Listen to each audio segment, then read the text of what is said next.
వైకుంఠ ద్వార దర్శనానికి సంబంధించి టోకెన్ల జారీ వద్ద ఆ తిరుపతిలో జరిగినటువంటి ఘటన మనందరికీ తెలుసు. అయితే చాలామంది ఇది కొండ మీద జరిగింది, తిరుమలలో జరిగింది అనుకుంటున్నారు. కానీ తిరుమలలో కొండ మీద కాదు, కింద తిరుపతిలో టికెట్లు ఇచ్చే ఆ వద్ద అయితే జరిగింది. వాస్తవానికి చాలామంది భక్తులు చెప్పింది ఏంటంటే అసలు ఈ టోకెన్లు కూడా కొండ మీద ఇచ్చేస్తే తలనొప్పి ఉండదు, మేము ఆ దేవుడిని తలుచుకుంటే అక్కడే టోకెన్లు తీసుకుందామని చెప్పి కొంతమంది చెప్పడం కూడా జరిగింది. చాలామంది అనుకుంటున్నారు ఇది తిరుమల కొండ మీద ఇది జరిగిందేమో, ఈ అపచారం అనుకుంటున్నారు. బట్ తిరుమల కొండకు దీనికి సంబంధం లేదు. తిరుపతి కింద తిరుపతి పట్టణం అంటాం కదా మనం, ఆ తిరుపతి పట్టణంలో ఆ టోకెన్లు జారీ చేసే వద్ద ఈ ఘటన అయితే జరిగింది. ఇక దీనికి సంబంధించి నిన్న చంద్రబాబు గారు అయితే చాలా సీరియస్గా తీసుకున్నారు. మరొకసారి అధికారులకు, వాస్తవానికి కూటమి ప్రభుత్వం వచ్చిన కొత్తలో చంద్రబాబు గారు అధికారులు మొత్తాన్ని కూడా టైట్ చేశారు, స్క్రూ బిగించారు. దాదాపు 17 మంది ఐపీఎస్ అధికారులకు పోస్టింగ్ ఇవ్వకపోవటం, చాలామంది ఐఏఎస్ అధికారులను పక్కన పెట్టడం, కొంతమంది మీద ఆల్రెడీ కేసులు కట్టడం, ఏదైతే ఏపీఎండిసి ఎండి ఉన్నారో ఆయన కానివ్వండి, అలాగే బేవరేజెస్ కార్పొరేషన్ ఎండి వాసుదేవరెడ్డి కానివ్వండి, వెంకటరెడ్డి కానివ్వండి, వీళ్ళందరి మీద కేసులు కూడా కట్టారు. తరువాత చంద్రబాబు గారు మళ్ళీ పాలనలో పడ్డాక కొంచెం చూసి చూడనట్టు వదిలేయడంతో అధికారుల్లో నిర్లక్ష్యం మళ్ళీ కొట్టొచ్చినట్టు కనపడుతుంది. ఇక్కడ ఒకటి అర్థం చేసుకోవాలి, చంద్రబాబు గారు ఆదేశాలు ఇవ్వగలుగుతారు తప్ప ఆయన వెళ్ళి పని చేయలేరు. ఇప్పుడు మీరు దర్శనాన్ని సక్రమంగా కల్పించండి, సౌకర్యాలు కల్పించండి, భక్తులు ఇబ్బంది పడకుండా చూడండి అని ఆయన ఆదేశాలు ఇస్తారు. కానీ దాన్ని అమలు చేయాల్సింది ఎవరు? అధికారులు.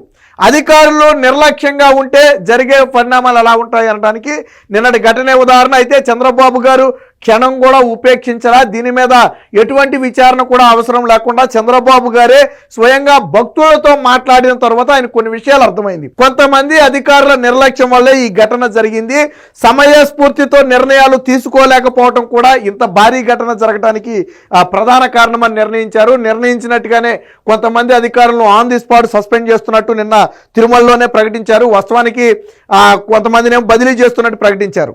అయితే సస్పెన్షన్ కానివ్వండి, బదిలీ కానివ్వండి, మాట చెప్పినంత స్పీడ్గా రావు, కొంచెం టైం పడుతుంది, ఒక రోజు 2 రోజులు టైం పడుతుంది.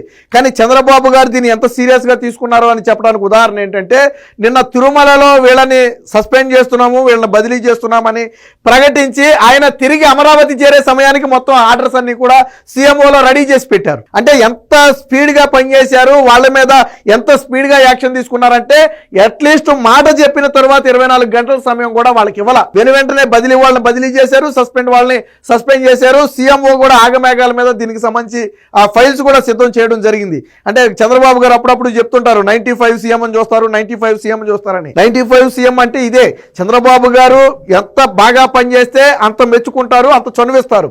బట్ అదే సమయంలో నిర్లక్ష్యంగా వ్యవహరించినా, ప్రజలకు ఇబ్బంది కలిగేటట్టు చేసిన, అడ్మినిస్ట్రేషన్లో లోటుపాట్లు ఉన్నా ఎట్టి పరిస్థితుల్లో ఉపేక్షించడం. మీకు గతంలో మీ పెద్దవాళ్ళని అడిగితే తెలుస్తుంది, ఇప్పుడు కుర్రవాళ్ళకి తెలియకపోవచ్చు. ఒకప్పుడు చంద్రబాబు గారు ఎక్కడైనా విజిటింగ్కి వెళ్తున్నారంటే ఒకళ్ళిద్దరు సస్పెండ్. అక్కడ ఎక్కడైనా చంద్రబాబు గారు ఒక ప్లేస్కి వెళ్ళారంటే అక్కడ 2 అధికారులు లేచిపోయినట్టే. అంత చురుకుగా పనిచేసేవాళ్ళు. ఆ తర్వాత మళ్ళీ ఉద్యోగుల్లోనూ అధికారుల్లోనూ చంద్రబాబు గారు ఏదో వాళ్ళని రాచి రంపాన పెడుతున్నారనే ఒక పేరు రావడంతో తర్వాత ఆయన కూడా కొంచెం మెత్తబడి చూసి చూడనట్టు వెళ్ళిపోతున్నారు. బట్ మొన్న చెప్పారు అలా ఇప్పుడు మళ్ళీ కుదరదు, 95 సీఎం అని చూస్తానన్నారు. అన్నట్టుగానే 95 సీఎం అయితే చంద్రబాబు గారు జీవించారు. ఈ అడ్మినిస్ట్రేషన్లో ఏదైతే లోటుపాట్లు ఉన్నట్టు గమనించారో, ఎవరైతే నిర్లక్ష్యంగా వ్యవహరించారని నిర్ధారించారో వారి మీద అయితే వేటు వేశారు. దానికి సంబంధించి స్వయంగా చంద్రబాబు గారే మాట్లాడారు. ఒకసారి ఏం మాట్లాడారు ఆయన మాటలో నిందాం. అడ్మినిస్ట్రేషన్ కూడా చాలా పర్ఫెక్ట్గా ఉండాలి, ఇంకా మానిటరింగ్ మెకానిజమ్స్ కూడా పర్ఫెక్ట్గా ఉండాలి. నాకు అందులో కొన్ని లూప్ హోల్స్ కానీ లీకేజెస్ కానీ కనపడొస్తున్నాయి. అందుకే అక్కడ ఉండే ఆఫీసర్ ఎవరైతే ఉన్నారో డిఎస్పీ రమణ కుమార్ అయితే బాధ్యత లేకుండా పనిచేశారు.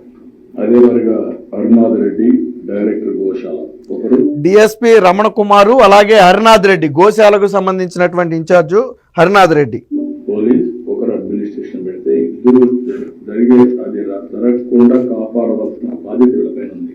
జవాబుదారితనంతో ఉండాలి, పని చేయాలి. ఇద్దరు పని చేయలేదు, ఇద్దరిని సస్పెండ్ చేస్తున్నాం. ఎవరైతే ఆఫీసర్స్గా ఉండి ఎస్పీ సుబ్బరాయుడు గారు కానీ, ఏఈఓ గౌతమి కానీ, సివిఎస్ శ్రీగారు ముగ్గురిని తక్షణమే ట్రాన్స్ఫర్ చేస్తున్నాం. మనంతా బాధ్యత. అలాగే సుబ్బారాయుడిని, గౌతమిని ఇద్దరిని కూడా ట్రాన్స్ఫర్ చేస్తున్నట్టు చెప్పారు. ఇక్కడ మనం వీళ్ళిద్దరి గురించి కూడా మాట్లాడుకోవాలి. సుబ్బారాయుడు అనే వ్యక్తి 2014 నుంచి 19 వరకు చంద్రబాబు గారికి ముఖ్య భద్రతా అధికారిగా పనిచేశారు. వాస్తవానికి సుబ్బారాయుడిని తెలంగాణ నుంచి డిప్యూటేషన్ మీద తీసుకొచ్చి తిరుపతిలో పోస్టింగ్ ఇస్తే ఆయన ఇప్పుడు నిర్లక్ష్యంగా వ్యవహరించారనేది చంద్రబాబు గారి ఆవేదన. దాంతో అంటే ఎంత కావాల్సిన వ్యక్తి అయినా తీసుకొచ్చిన తర్వాత సక్రమంగా విధి నిర్వహించకపోతే చంద్రబాబు గారికి చెడ్డ పేరే కదా. ఈ రోజు ఆ ఘటన జరిగి ఉండకపోతే ఆ వైకుంఠ ద్వార దర్శనం అందరికీ సక్రమంగా జరుగుంటే ఆ టీటీడీకి కానీ ప్రభుత్వానికి చాలా మంచి పేరు వచ్చేది. బట్ దురదృష్టకర ఘటన ద్వారా ఏమైంది, ఇప్పుడు మొత్తం కూడా అందరూ కూడా ప్రభుత్వాన్ని నిందించాల్సిన పరిస్థితి వచ్చింది. వాస్తవానికి జరిగింది దురదృష్టకర ఘటన అయినప్పటికీ కూడా అధికారుల నిర్లక్ష్యాన్ని అయితే ఉపయోగించుకుని ఇక గౌతమి ఎవరి గౌతమి అంటే 2022-23 సమయంలో అనంతపురం జిల్లా కలెక్టర్గా ఉన్న సమయంలో జగన్మోహన్ రెడ్డికి అనుకూలంగా వ్యవహరిస్తున్నారు, వైసీపీ నాయకుల మాటలు విని టీడీపీ నేతలను ఇబ్బంది పెడుతున్నారనే ఆరోపణలు ఉన్నటువంటి వ్యక్తి ఈ గౌతమి. 2024 ఎన్నికల సందర్భంగా ఎలక్షన్ కమిషన్ గౌతమిని తీసి పక్కన పెట్టి ఏప్రిల్ నెలలో ఎలక్షన్కి 1-2 నెలల ముందు అసలు అడ్మినిస్ట్రేషన్తో అంటే దీంతో ఎలక్షన్తో సంబంధం లేని టీటీడీకి జేఈఓగా బదిలీ చేసింది. సో నాటి నుంచి వాస్తవానికి కూటమి ప్రభుత్వం వచ్చిన తర్వాత గౌతమిని తీసి పక్కన పెడతారు అనుకున్నారు. ఎందుకు, వైసీపీతో ఆవిడ అంటకాగిందనే ఆరోపణలు ఆవిడ మీద ఉన్నాయి. అది ఎలక్షన్ కమిషన్ కూడా సస్పెండ్ చేసినప్పుడు బయటపడింది.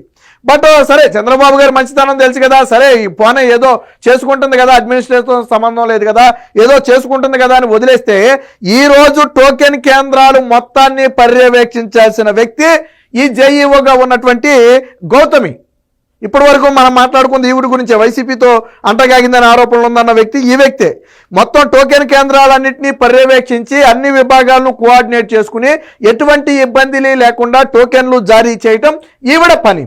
కానీ ఈవిడ చాకచక్యంగా లేకపోవటం, అన్ని విభాగాలను కోఆర్డినేట్ చేసుకోకపోవటం, సరైన భద్రతా సిబ్బందిని అక్కడ ఏర్పాటు చేసుకోకపోవటం, ఇలాంటి ఆరోపణల నేపథ్యంలో గౌతమిని కూడా బదిలీ చేశారు. వాస్తవానికి గౌతమి మీద ప్రస్తుతానికి మాత్రం బదిలీ, బట్ గౌతమి మీద కూడా సస్పెన్షన్ పడే అవకాశం ఉంది. ఎందుకంటే దీనికి ప్రధాన కారణం గౌతమి అనే ఆరోపణలు అయితే ఉన్నాయి. ఎందుకంటే ఆవిడ ఇన్ఛార్జిగా ఉన్నప్పుడు, ఆవిడకి బాధ్యత అప్పగించినప్పుడు అక్కడ కావాల్సిన ఏర్పాట్లన్నీ చూసుకోవాల్సింది ఆవిడే. సో ఆవిడ చూసుకోలేదు కాబట్టే ఈరోజు ఈ ఘటన జరిగింది.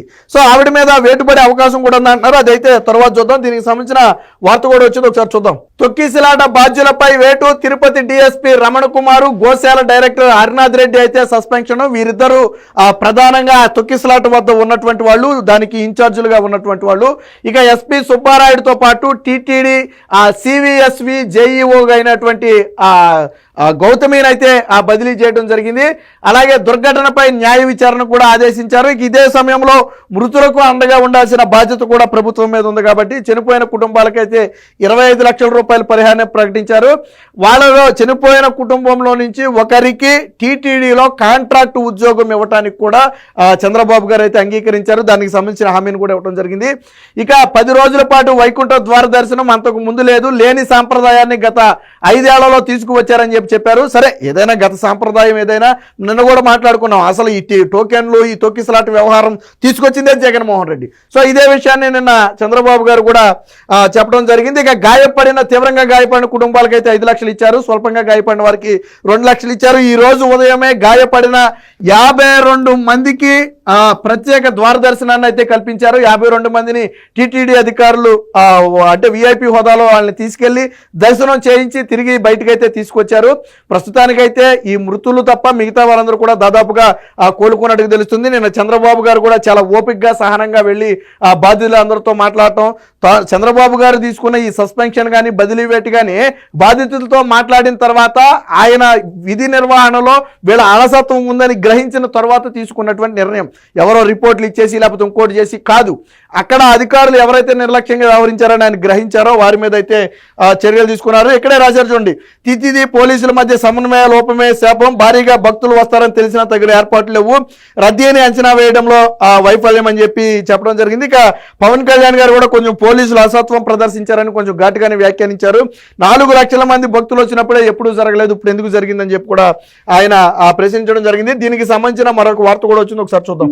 సో నిన్న చంద్రబాబు గారు అధికారుల తీరుపై కూడా కొద్దిగా ఆగ్రహం వ్యక్తం చేశారు. దాని మీద జేఈఓ గౌతమి, ఇదిగో ఈవిడే ఇప్పటి వరకు మనం మాట్లాడుకున్న జేఈఓ ఎవరైతే అదే వైసీపీ హయాంలో ఆవిడ ఉందని చెప్పి మనం మాట్లాడుకున్నామో, అక్కడ క్యూ లైన్ల నిర్వహణ బాధ్యత ఈవిడిది కాబట్టి ఈయనైతే చంద్రబాబు గారు నిలదీశారు.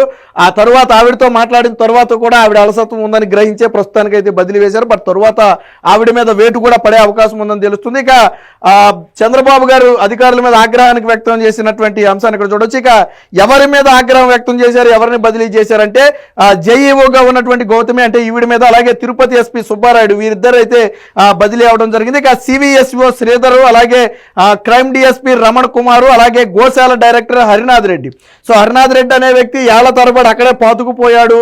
అలాంటి వ్యక్తి అంటే సాధారణంగా మీకు ఎందుకు ట్రాన్స్ఫర్లు ఉంటాయి అంటే అధికారులు ఒకే ప్లేస్ లో ఎక్కువ కాలం చేస్తే వాళ్ళకి ఒక అలసత్వం అనేది ఏర్పడుద్ది, లేదా అక్కడ వాతావరణం కానీ అక్కడ పరిచయాలు కానీ ఏర్పడి అలసత్వం అనేది వస్తుంది. అందుకనే ఎక్కువ రోజులు ఉన్నారు. బట్ హరినాథ్ రెడ్డి అనే వ్యక్తి గత ఎక్కువ కాలంగానే టీటీడీలో పనిచేస్తున్నాడు, అక్కడి నుంచి అసలు ఎటు కదలటం లేదనే ఆరోపణలు కూడా ఉన్నాయి. మొత్తంగా వీరినైతే సస్పెండ్ అయితే చేయడం జరిగింది. దీనికి సంబంధించి ఒక నివేదిక, కలెక్టర్ నివేదికలో కూడా ప్రధానంగా డిఎస్పీ ఎవరైతే మనం మాట్లాడుకున్న ఈ రమణ కుమార్ ఉన్నాడు, ఆయన నిర్లక్ష్యము, ఆయన తీసుకున్న డెసిషనే ప్రధాన కారణం అని తెలిసింది. గేటులు తెరవటం సరే అవసరం కొద్దీ తెరిచారని ఆయన చెప్తున్నాడు, అది వేరే విషయం పక్కన పెడితే, అంతమంది భక్తులు ఉన్నప్పుడు తెరిచినప్పుడు సరైన భద్రతా చర్యలు పాటించాలి. ఎందుకంటే గేట్ ఓపెన్ చేస్తే ఆటోమేటిక్గా జనం మీద పడతారు, అది అందరికీ తెలిసిందే. ఇప్పుడు 5 మంది 10 మంది అయితే ఆగుతారు, కానీ వందలు వేల మంది క్యూ లైన్లో ఉంటే ఆటోమేటిక్గా మీద పడతారు. సో ఇక్కడ జరిగింది కూడా అదే, సరైన భద్రతా చర్యలు లేకుండా గేట్లు ఓపెన్ చేయటం. అదే సమయంలో అంటే ఒకవేళ ఏదైనా జరగరాని ఘటన జరిగి తోపిసలాట జరిగితే ఎటువంటి డెసిషన్లు తీసుకోవాలి, వారిని ఎలా నియంత్రించాలి, అవసరమైతే వెంటనే క్యూ లైన్లోకి మళ్లించున్నా కానీ ఈ ఘటన జరిగేది కాదని చెప్పి చెబుతున్నారు. సో ఆ నిర్ణయం కూడా వాళ్ళు తీసుకోవాలి. సో ఇలాంటి అనేక అంశాలతో అక్కడ కలెక్టర్ అయితే వెంకటేశ్వర్, ఎవరైతే ఎస్ వెంకటేశ్వర్ తిరుపతి కలెక్టర్ ఉన్నాడో ఆయన అయితే చంద్రబాబు గారికి సీఎంఓకి ఒక నివేదికనైతే తయారు చేసి చెప్పడం జరిగింది. సో జేఈఓ గౌతమిపై ఆగ్రహం. జేఈఓగా ఉన్న గౌతమి నాటి వైసీపీ పాలకులకు అనుకూలంగా వ్యవహరించారు. దీంతో అనంతపురం కలెక్టర్గా ఉన్న ఆమెను ఎన్నికల కమిషన్ గత ఏడాది ఏప్రిల్లో టీటీడీ జేఈఓగా బదిలీ చేసింది. వాస్తవానికి కూటమి అధికారంలో వచ్చిన తర్వాత ఆమెను ఇక్కడి నుంచి బదిలీ చేస్తారని భావించారు. గౌతమి మాత్రం అదే పదవిలో కొనసాగుతున్నారు. తాజాగా తిరుపతిలో ఏర్పాటు చేసిన టోకెన్ జారీ కేంద్రాల బాధ్యతను టీటీడీ ఈఓ ఈమెకు అప్పగించారు. భక్తులు పెద్ద సంఖ్యలో కేంద్రాలకు వస్తున్నా ఉన్నతాధికారులకు సరైన సమాచారం ఇవ్వలేదని సీఎం ఆగ్రహం వ్యక్తం చేశారు.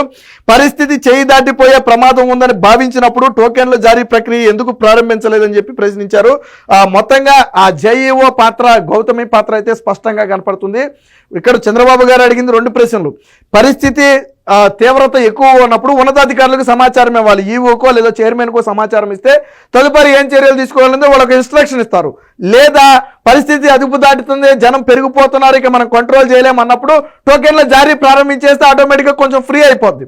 సో అది కూడా చేయలేదు. సో ఈ రెండింటి మీద చంద్రబాబు గారు అయితే ప్రశ్నించారు. ఆ తర్వాత ఆవిడ మీద అయితే వేటు వేయడం జరిగింది. మొత్తంగా చంద్రబాబు గారు మాత్రం ఎటువంటి పరిస్థితుల్లో ఎటువంటి అధికారినైనా ఉపేక్షించే పరిస్థితి లేదని చెప్పి దీని ద్వారా అయితే ఒక సంకేతం ఇచ్చారు. ఏది ఏమైనా